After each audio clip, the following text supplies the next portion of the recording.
façamos o homem à nossa imagem, conforme a nossa semelhança. Tenha ele domínio sobre os peixes do mar, sobre as aves do céu, sobre os animais domésticos, sobre toda a terra, sobre todos os répteis que rastejam pela terra. Criou Deus, pois, o homem à sua imagem. A imagem de Deus os criou. Homem e mulher os criou. E Deus os abençoou. E lhe disse: sede fecundos, multiplicai-vos, enchei a terra, sujeitai-a, dominai sobre os peixes do mar, sobre as aves do céu, e sobre todos os animais que rastejam pela terra. E disse Deus ainda: eis que vos tenho dado todas as ervas que dão semente e se acham na superfície de toda a terra, e de todas as árvores em que há fruto que dê semente. Isso vos será para mantimento, e todos os animais da terra, e todas as aves do céu, e todos os répteis da terra, em que há fôlego de vida, toda a erva verde lhe será para mantimento. E assim se fez. Viu Deus tudo quanto fizera, e eis que era muito bom. Houve tarde e manhã, o sexto dia. Então, no sexto dia, Deus criou os animais, certo? Criou o homem, criou a mulher, criou, os abençoou, os uniu, deu autoridade ao homem, deu autoridade à mulher, criou o homem e a mulher, lhe deu domínio sobre tudo e todos, certo? Então, pense em Deus agora. Quem é Deus? Como Deus se mostra nessa passagem? Como você vê Deus nesta passagem? Um arquiteto,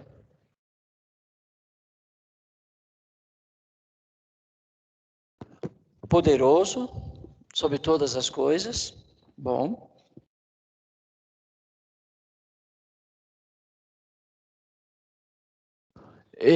Um abençoador, ele não pegou o homem, jogou o homem no meio do nada. Ele é o provedor, ele providenciou o alimento, né? Ele deu a provisão, mas ele providenciou o ambiente,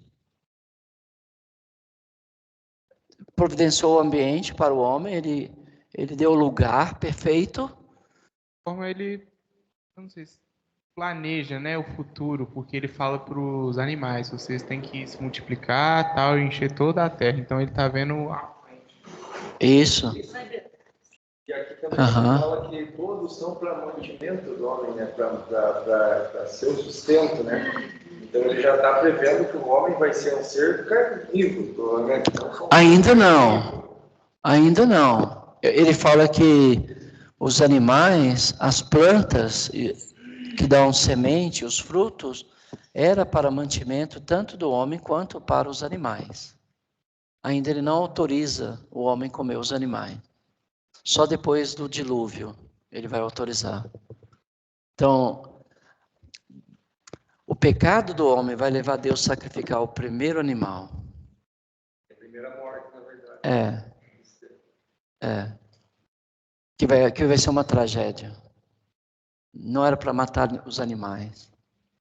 Mas por causa do pecado, por isso que eu falei que a morte vai reinar por causa do pecado na introdução da aula. Até Moisés, a morte reina.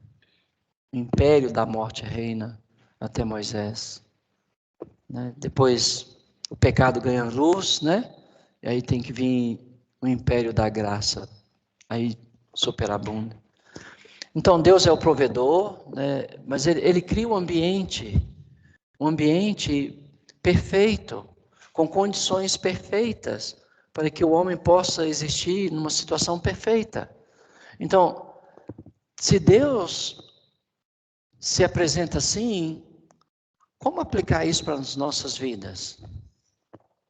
Lembra que o nosso objetivo é conhecer Deus para aplicar. Porque senão não. Se eu conheço a doutrina, eu tenho que adequar minha vida a essa doutrina. Senão, não faz sentido. Então, o que eu preciso fazer? Pense na sua casa agora. A sua casa é um ambiente perfeito? As coisas estão em ordem? Estão no lugar? Ou estão tudo em desordem? Pense que Deus criou um ambiente perfeito, para que o homem pudesse... Quando fala homem aqui, é macho e fêmea, tá? Porque só depois que ele vai detalhar, assim, como ele criou o homem, como ele criou a mulher. Foi no mesmo dia, mas foi diferente. O homem vai criar do barro, a mulher da costela. Aí vai dar detalhes. Mas aqui ele falou em linhas, vamos dizer, gerais, né? Criou macho e fêmea, pronto. Depois ele vai entrar em detalhes. Mas uma vez que Deus criou um ambiente perfeito, providenciou os meios para que o homem pudesse existir numa situação perfeita, providenciou os meios, os recursos. Então, o que ele espera de nós? Sim, mas pensando agora na igreja. A igreja precisa de um ambiente perfeito. Precisamos criar um ambiente saudável na igreja, para que a igreja possa existir. Precisamos providenciar recursos para que a igreja possa existir.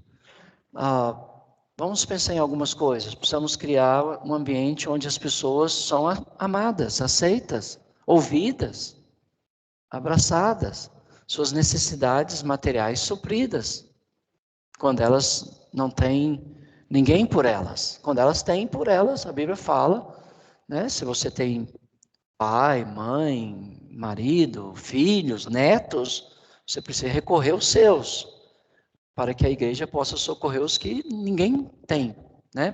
Por elas. É o que a Bíblia ensina, para que a igreja não fique sobrecarregada. Mas em outras áreas, né? A igreja precisa de ter pessoas que a ouça, de ter bons pastores que pastoreia, de ter bons ministros da palavra que ensinem, bons conselheiros que aconselham, bons irmãos que ajudem a igreja a adorar a Deus, o ambiente saudável. Um Zé para pegar esses entulhos da Gisele e jogar tudo fora, para deixar as salas arejadas. O ar arejado, não esse ar pesado, com portas, tudo muito ar, não. Entendeu? Precisa de um Zé para jogar tudo fora esse negócio ali. Entendeu? Então, um ambiente arejado. Você chega aqui, você está sufocado nesse ar, preso. É isso. Precisa de um Zé também para arrumar o prédio. Ou seja, o ambiente saudável. Agora pense na sua casa. Ambiente perfeito. As coisas no lugar. A provisão. As coisas estão lá. Tem o sustento. Está vendo? Se eu conheço a doutrina, mas se eu não vivo a doutrina, não adianta. Porque, num certo sentido, quem é o Deus da nossa casa?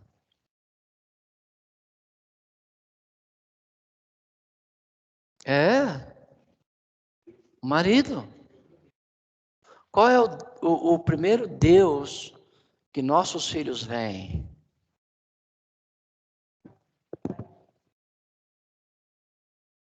Eles deveriam ser na terra, na casa, o que Deus é no céu.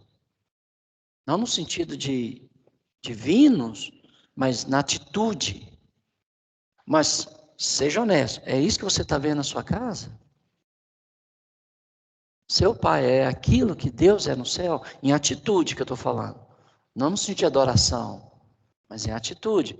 Como Israel. Como que os reis de Israel deviam ser para o povo? Como Deus é no céu. Eles deviam ser na terra, em atitude. Como Moisés era para o povo. Entende? Senão esse texto aqui não vale de nada, irmãos. Saber que Deus é o Criador, que Deus é o provedor, que Deus é o arquiteto, que Deus é o todo-poder. Tudo bem, Ele é tudo isso. Mas agora, traz isso para a sua vida. E Ele vai dar outros detalhes agora para a gente. Né? No capítulo 2, quando Ele entra em alguns detalhes aqui, olha, tanto na área da ciência, como na área da limpeza, na área da jardinagem, que ele vai embelezar a coisa, ele vai criar um jardim. Ele não vai criar, ele vai plantar. Até então ele criou tudo. Agora ele vai plantar. Olha o que ele diz aqui no capítulo 2.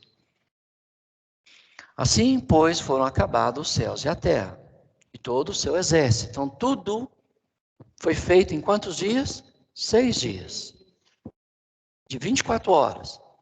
Porque Moisés está escrevendo para Israel, e Israel não tinha a concepção de eras, Israel entendia que o dia começava no pôr do sol, que no nosso horário, né, seria 6 da tarde, né, no nosso horário. Porque muitas vezes 6 horas da tarde o sol está rachando, né, no nosso dia aqui. Mas no Oriente não, era no pôr do sol, mais ou menos 6 da tarde. O sol se punha mesmo e 6 da manhã o sol já brilhava, né? E ele está falando isso para Israel. Eu jamais ia entender milhões e milhões de anos. Tanto é que o 7º dia era sábado. E no pôr do sol ninguém mais trabalhava e só ia trabalhar no outro dia, 6 da manhã. Então era... Exatamente. Porque o 7º é o sábado, né? E para nós cristãos, pois a gente reúne no primeiro dia da semana, porque Jesus ressuscitou no primeiro dia da semana, começou a igreja no primeiro dia da semana, derramou o Espírito Santo no primeiro dia da semana sobre a igreja e ordenou seus discípulos no primeiro dia da semana ofertar para cuidar dos pobres da congregação e cear no primeiro dia da semana. Joinha? Legal, gostei de você.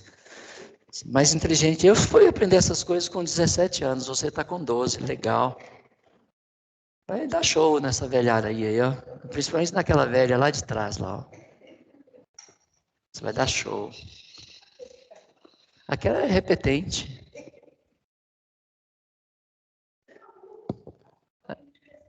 Não, você falou que ia aprender. Você falou que é caloura? Despertadora? Não tá. Mas ele vai dar detalhes aqui para a gente.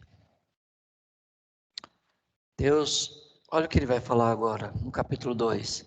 Assim, pois, foram acabados os céus e a terra, e todo o seu exército. Então, tudo que existe foi criado por Deus. E havendo Deus terminado no dia 7º a sua obra que fizera, descansou neste dia de toda a sua obra que tinha feito. O descansar de Deus é no sentido que ele não criou mais nada. Ele não está cansado. Porque a Bíblia fala que quando Jesus foi questionado porque ele estava trabalhando no sábado, ele falou, meu pai trabalha até agora e eu também trabalho.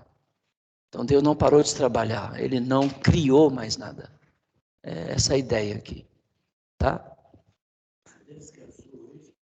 Que ele não criou mais nada. Ele não criou mais nada.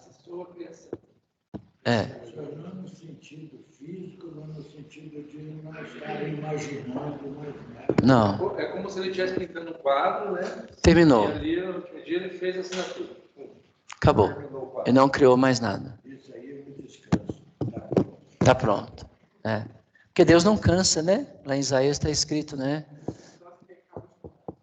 Acabou o serviço, acabou o trabalho que ele planejou fazer. Por isso que ele usou a palavra todo o exército. Então, os milhares e milhões de anjos, todos os animais e todas as plantas e o homem, toda a sua obra, ele criou. E tudo era bom. Então, até agora, até o 6º dia, não houve a rebelião dos anjos. Ainda não houve. Não houve. A gente não sabe quando houve. A Bíblia não fala. Então a gente não vai falar porque a Bíblia não fala. Porque no 6º dia, Deus viu que tudo era muito. Então, se você falar que houve a rebelião, então não era bom. Hein? Então tinha o mal. Não, então não tinha. Então Deus, até o 6º dia, estava tudo muito bom. Tudo perfeito. Então, a rebelião foi depois do 6º dia. Depois do 7º, porque no 7º Deus descansou. Então, a gente não sabe quando é que houve a rebelião dos anjos contra Deus. A gente não sabe. A Bíblia não fala. A Bíblia só apresenta o mal. E do 7º dia até Gênesis 3, a gente não sabe quanto tempo passou também. A Bíblia não fala. Só mostra o mal lá.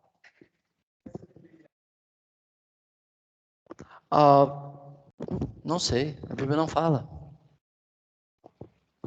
A Bíblia não descreve.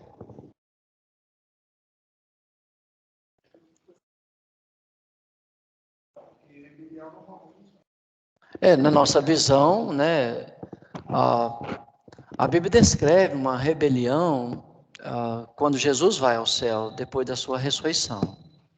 Lá em Apocalipse. Que Satanás foi expulso do céu. Quando Jesus vai ao céu, aí lá ele é expulso. Exatamente. Aí mostra quando ele é destituído do céu. Aí ele é lançado na terra, ele persegue a igreja, ele é aprisionado e ele está aguardando o dia da ira do Cordeiro, né? Quando ele será solto e lançado no inferno. Então, aí descreve que há uma batalha lá, mas no início a Bíblia não descreve. Então eu não posso falar o que a Bíblia não fala, né, irmão? Porque senão seria só suposição. Mas que houve a gente prefere falar que houve uma queda, né? Melhor falar queda, rebelião, não sei. Porque se eu falar que houve a queda no 6º dia, então eu não posso. O Moisés errou aqui, né? Porque foi o que era muito bom, né? E no 7º também não foi, porque Deus falou que ele terminou todo o seu exército e descansou, parou de criar. Então, também não foi no 7º dia da criação. Entendeu? Então, quando aconteceu, é uma coisa que Deus reservou para sua exclusiva autoridade. Ele não revelou a nós, então não nos pertence saber. Tá? Aí diz o seguinte: esta é a gênese dos céus e da terra, quando foram criadas, quando o Senhor Deus os criou. Não havia ainda nenhuma planta do campo na terra, pois ainda nenhuma erva do campo havia brotado, porque o Senhor Deus não fizera chover sobre a terra, e também não havia homem para lavrar o solo. Mas uma neblina subia da terra e regava toda a superfície do solo. Então formou o Senhor Deus ao homem do pó da terra, e lhe soprou nas narinas o fôlego de vida, e o homem passou a ser alma vivente. E plantou o Senhor Deus um jardim no Éden. Então, você vê no capítulo 1 de Gênesis, Deus criando os céus e a terra e trazendo à existência as coisas que não existem. No capítulo 2, você vai ver Deus plantando um jardim, para colocar o homem no jardim. E ele falou o local, o Éden, era a região onde ele plantou esse jardim. E ele fala do homem, ele distingue o homem dos animais, porque diz que ele soprou o fôlego de vida no homem, fazendo com que o homem tornasse uma alma vivente, ou seja, um ser espiritual. O homem é diferente dos animais porque ele é um ser espiritual. E ele pode relacionar com Deus. Os animais não podem. Por quê? Porque eles não têm alma. Os animais não têm alma, não têm espírito, né? Assim, eles não têm a imagem, a semelhança de Deus. Nós temos. Os animais não. Apesar que eles transmitem muito mais a glória de Deus do que os seres humanos. Porque eles foram sujeitos à vaidade por causa da nossa transgressão. Mas nós temos a imagem de Deus. Por isso que Cristo está recriando, através da sua graça, né, a sua imagem em nós, pelo seu Espírito. Mas aqui mostra a distinção do homem, dos animais e das plantas, né? A imagem. Ele não falou que os animais têm a sua imagem, a sua semelhança, mas a mulher tem, o homem tem. E o homem tem o Espírito de Deus, né? Tá bom.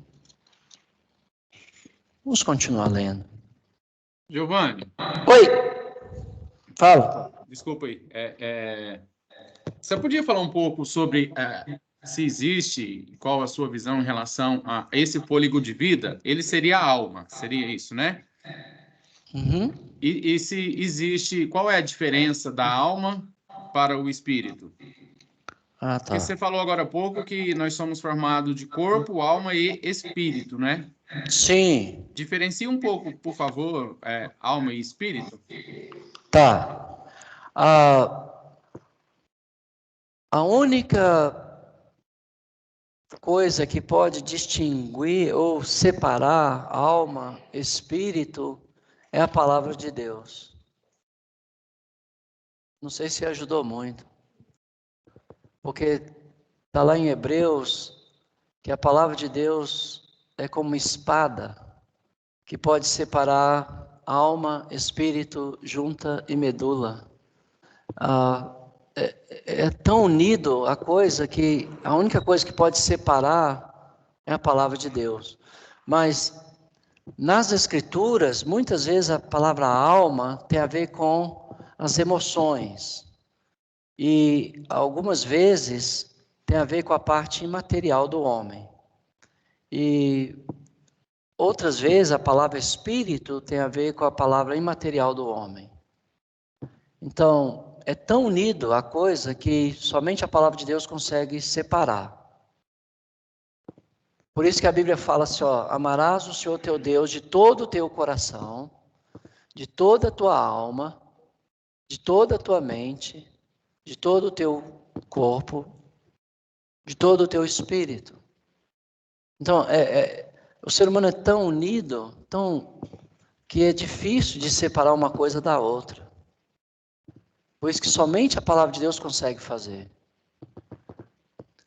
Então, o contexto vai definir. Por exemplo, lá em Ezequiel, a alma que pecar, essa morrerá. Então, lá deixou claro que a alma, em Ezequiel, é a parte imaterial do homem. A alma que pecar, essa morrerá. Então, deixou muito claro que a parte espiritual do homem. Tá vendo? Então, é o contexto do texto que vai definir se alma é a parte imaterial do homem ou se é a parte das emoções do homem.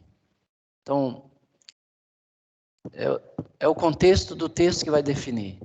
Mas nós precisamos entender que o ser humano é corpo e o corpo é perfeito.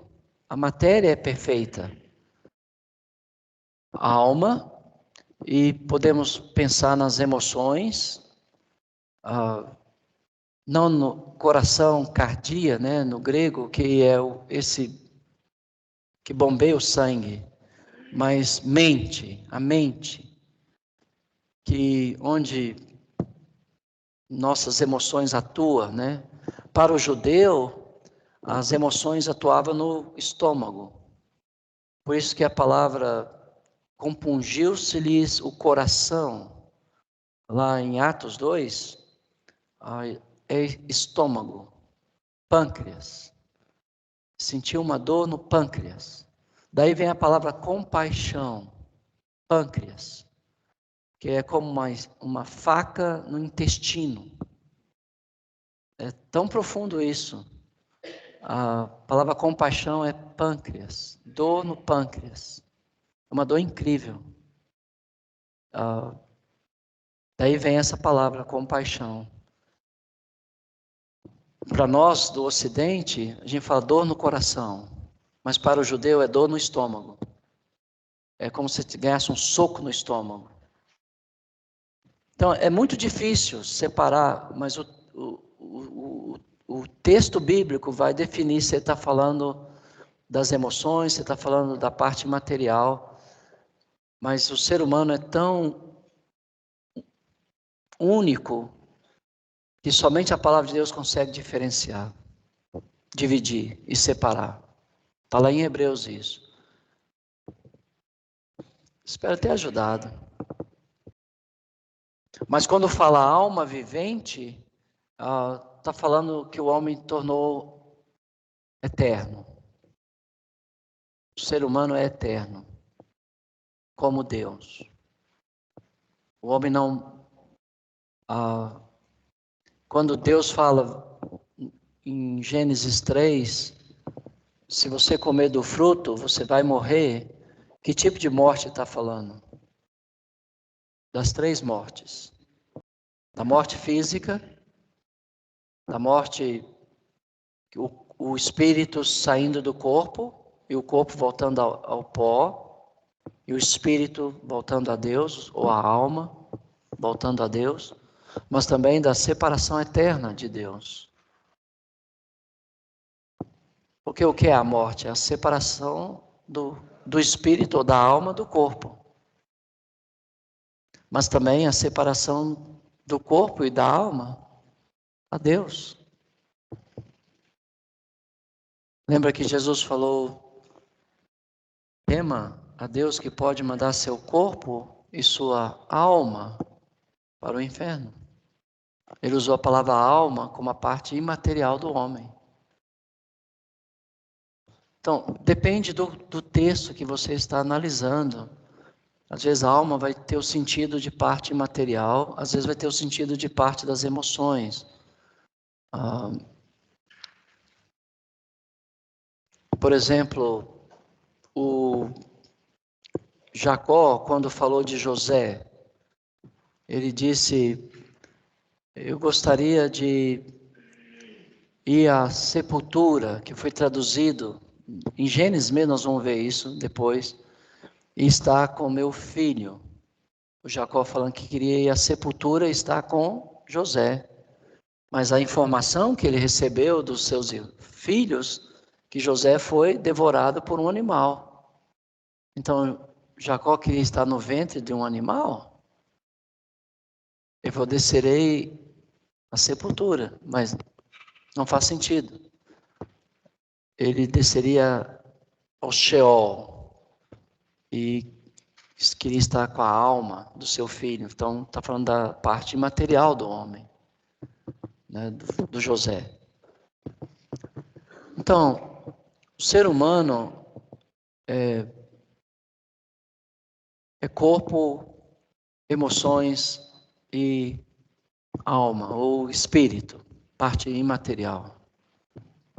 E nós, como servos na igreja, precisamos cuidar dessas 3 áreas: corpo, alma e espírito. Alma pensando nas emoções. Espero ter ajudado, sério.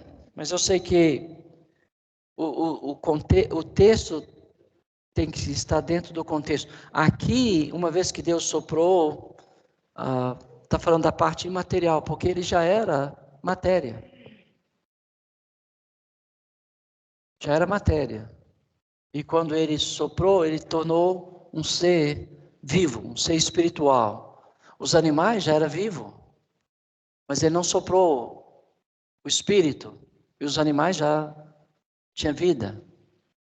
Mas ele deu a eternidade, né? Ele colocou a eternidade no homem.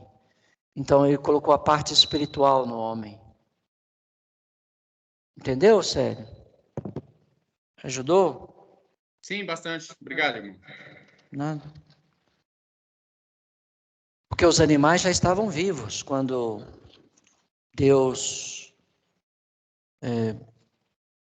soprou no homem o seu espírito. Por que ele não soprou nos animais? Então mostrou uma distinção bem grande, bem diferente, né? Tá bom. Então no jardim do Éden, Deus ele planta esse jardim, e no jardim você vai ver aqui que Deus vai limitar a liberdade do homem. Então o homem não é um ser livre para fazer o que quer, como muitas pessoas andam apregoando, dizendo, você tem o livre-arbítrio, você pode fazer o que quer. Pode não. Desde o princípio, Deus limitou nossa liberdade. Disse,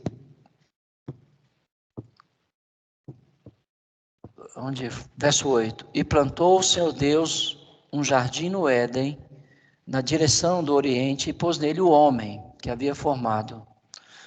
Do solo fez o Senhor Deus brotar toda sorte de árvores agradáveis à vista e boas para alimento. Também a árvore da vida do meio do jardim e a árvore do conhecimento do bem e do mal.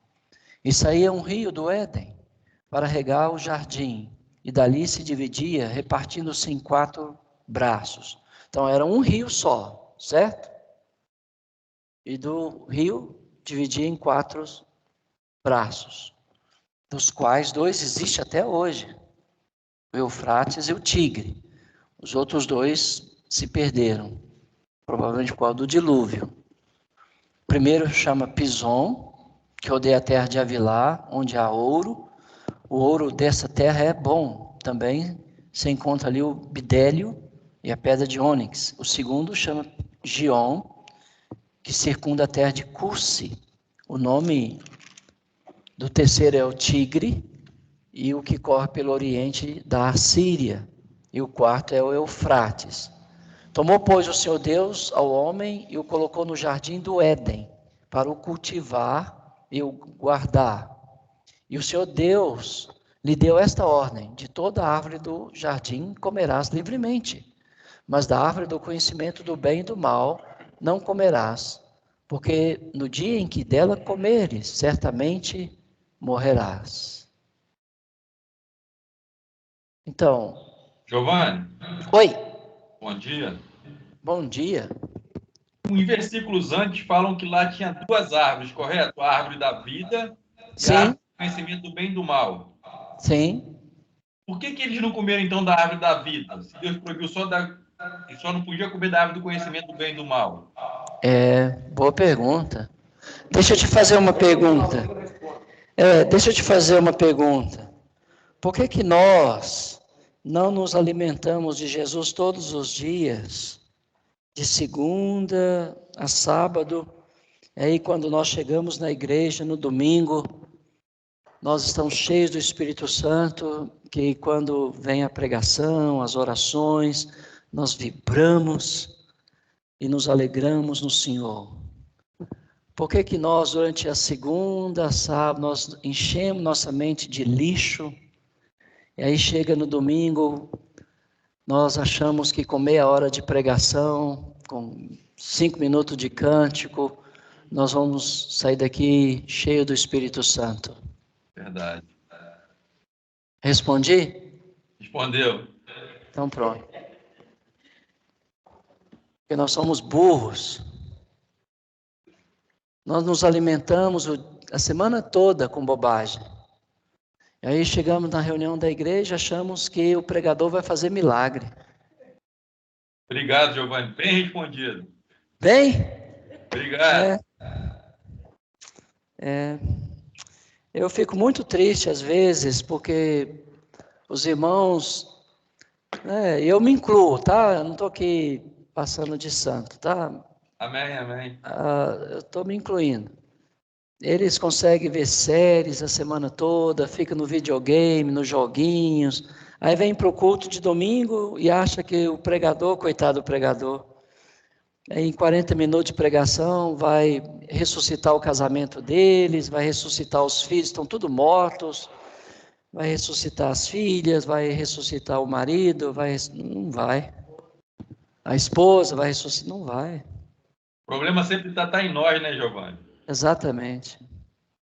Agora, se durante a semana, estamos nos alimentando da árvore da vida, do pão da vida, que é Jesus, aí o pregador pode estar até morto, que nós ressuscitamos ele. Amém, Célio? Amém, meu irmão, assim mesmo. É isso mesmo, o pregador pode estar morto, coitado, que trabalhou tão duro na semana, visitou tanto, está exausto de tanto trabalho, ele está nem conseguindo falar direito, aí a igreja abraça ele, só o abraço da igreja ressuscita ele. Ele vai para abençoar a igreja e sai de lá abençoado, né, irmão? É verdade, verdade. Mas eu acho que a resposta é esta, irmão. Eles deviam ter alimentado a árvore da vida, mas decidiu alimentar da árvore da morte. Fazer o quê? Igual a gente mesmo. Respondi ou não?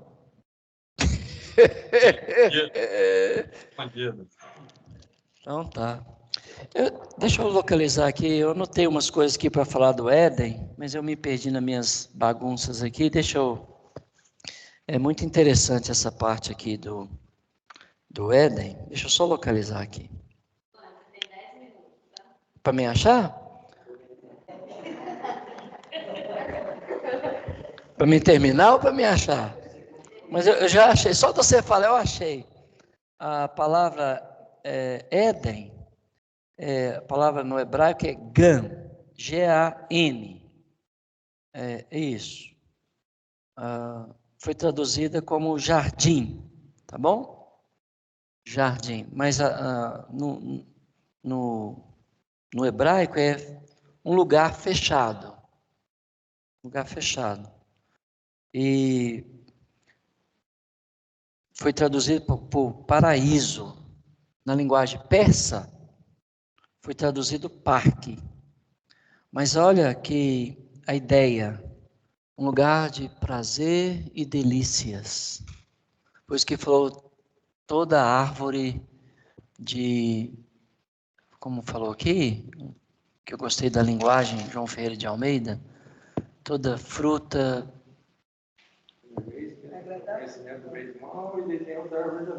Isso, mas falou todas fruta. Ele usou uma palavra que eu achei legal. Agradáveis, isso. Isso. Isso, árvores agradáveis à vista e boas para alimento. Então, eles tinham todas as árvores agradáveis à vista e boa para alimento. Porque eles olharam para a árvore do bem e do mal? Porque ela também é agradável à vista e agradável aos olhos. Era melhor. Deus vinha falar com eles, né? Todo dia. Então, o jardim tinha árvores encantadoras, árvores frutíferas. Então, de novo, vamos pensar em Deus aqui para concluir. Outras características de Deus.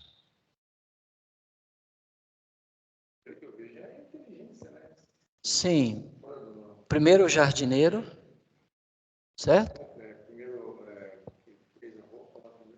Aí não fez ainda, né? Porque o homem não tinha pecado ainda. Hã? Tencioso, né? Primeiro o jardineiro, porque ele planta esse jardim, né? Ele pai, né? Ele providenciou, ele trabalhou os detalhes, né? Ele deu o melhor.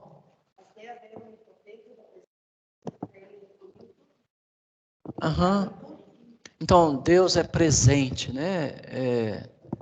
A Bíblia fala, quando a gente fala em línguas, na igreja é para traduzir, né? Onipresente, Deus é presente. Deus é poderoso, né? Onisciente, ele sabe todas as coisas, ele conhece. Então, ele sabe das necessidades, ele sabe ele está presente, Deus continua presente no nosso mundo? Sim. Deus sabe das nossas necessidades? Sim. Deus continua criando o melhor para nós? Sim. Deus continua dando o melhor para nós? Sim. Deus quer que nós nos alimentemos do melhor?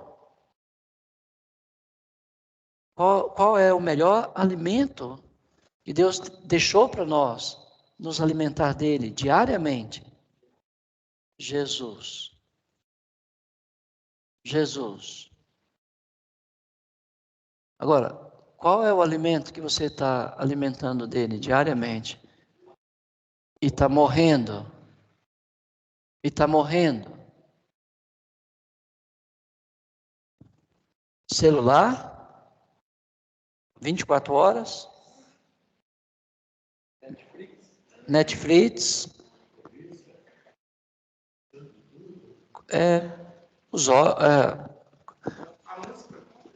Música, se ela não presta, às vezes tem música que alimenta a sua alma, porque fala das coisas de Deus, eu não estou falando música gospel, tem músicas gospel que é pior do que música secular, tá bom? Devemos exaltar a Deus, não a natureza, a mamãe natureza não é mamãe natureza, quem providencia para nós é Deus, a mãe natureza não providencia nada, se Deus não ordenar, as plantas não frutificam. Tá vendo? Então, a criação não é para ser adorada. Deus é para ser adorado. Então, quando eu falo música, às vezes música me remete para Deus. Hoje, infelizmente, como fala, é idolatria, mas o homem é homo-idolatria, não sei como falar. O homem é o centro. Então, tudo é homocentrismo, né? Egocentrismo. Ou seja, tudo voltado para o homem. Não. Destrona o eu, coloca Deus no trono, e aí tudo que você vai ver, ouvir, falar, tem a ver com Deus. Até na igreja, às vezes cantamos para nós mesmos. Oramos para nós mesmos. Pregamos para nós mesmos. Em vez de exaltar os feitos de Deus e cantar para Deus, cantamos para nós mesmos. Então está tudo errado. Então Deus tem que voltar a ser exaltado. A mensagem tem que ser para promover a vontade de Deus e não os nossos desejos, nossas vontades. Então Deus tem que voltar a ser exaltado. Sua palavra tem que ser exaltada. Sua vontade tem que ser exaltada entre nós. Aí o homem humilhado, Deus exaltado. E nós seremos abençoados. Então, vamos comer do fruto da árvore da vida, que é Cristo, e aí nós vamos comer da árvore da vida na eternidade. Mas se nós continuar comendo da árvore da morte, nós vamos morrer. Né? Então, e agora só estou aplicando, entende? Porque o verdadeiro pão que desceu do céu, que é Jesus, é dele que nós temos que nos alimentar. E hoje nós estamos tendo esse privilégio de pela manhã chegar aqui, ler o Evangelho como discipulado que vocês fazem, depois uma bateria de lições bíblicas, mas quantos não têm esse privilégio? Mas se eu saio daqui e encho a minha cabeça com outras coisas depois, eu perco. É como no domingo, né? Por exemplo, eu saio do culto e depois eu passo o resto do dia ouvindo coisas, vendo coisas que mata tudo que eu ouvi, e eu passo toda a semana vendo coisas, ouvindo coisas que não tem nada a ver com Deus. Aí eu chego aqui vazio no próximo domingo e eu quero sair daqui cheio do Espírito Santo. Não tem jeito. Não tem jeito. A turma online, que Deus abençoe ricamente seu dia, e a turma presencial, muito feliz por sua presença. Puxa, estou alegre demais. Eu queria elaborar 3 perguntas, mas não agora. E tem uma mandar para você. Pode? Se você achar relevante para colocar... Não, com certeza vai ser. Ali do 23, ali para fazer. Tá bom, a gente vai chegar lá. Não, mas nós vamos chegar lá também. Vamos falar sobre casamento, sobre o propósito de Deus para a família, tudo. Não, a 23 é sobre as árvores. Ah, tá bom. Pode fazer. Eu vou elaborar elas e tu manda uma, se achar relevante. Tá bom, vai ser. Eu acho que tem mais um. Vai ser, sim. Eu não vou fazer agora, mas é que responder agora. Senhor a todos, meus irmãos.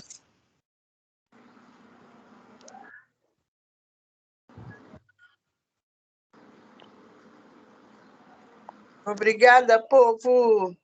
Valeu.